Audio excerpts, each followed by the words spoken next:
Salam qonşu, buyurun. Salam Melek. Eşitdim sizin evdə təmir gedir gecə saat 3-də. Qoy gəlim də bir qonşu kimi gecə saat 3-də qonşum təmir eləyirsə evində, gəlim kömək eləyim.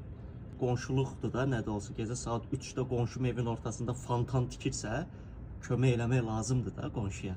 Dedim ki, gedim soruşum görüm nə lazımdır. Yəni 2 gündür çünki donqo tunel zad qazırsınızsa, düşün elə aşağıdan bizim evdən qazın. Aşağıda bizik çünki. Bağışlayın qardaş, yəqin uşaq səs eləyib, yatsıdıraram indi mən onu. Məncə siz birinci ərvizi yatsızdırın. İşin kökü odur çünki. Dünən çay içə-içə fikirləşdim ki, yəqin evə at alıblar. Bir heyvandır da, ayağı tutulmasın deyə qaçırdılar evin ortasında. Bu səsi insan çıxara bilməz çünki.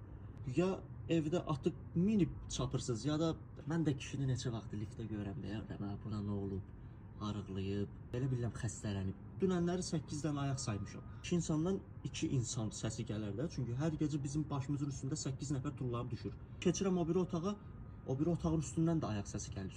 Yallı gedirsiniz evdə. Ağlı başında olan insan gecə saat 3-də niyə evin ortasında traktor işlətsin ki?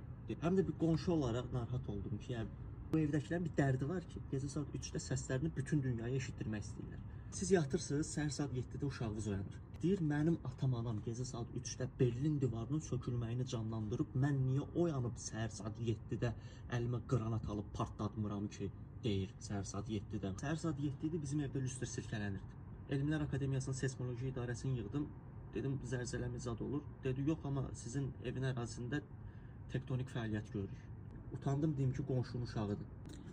Yaxşı qardaş, başa düşdüm, daha sakit olarıq. Əstağfurullah, o nə deməkdir? Mən prosto elə belə gəlmişdim. Sizin bu evin içində tikdiyiniz fontanı dedim, gəlim təbrik eləyim.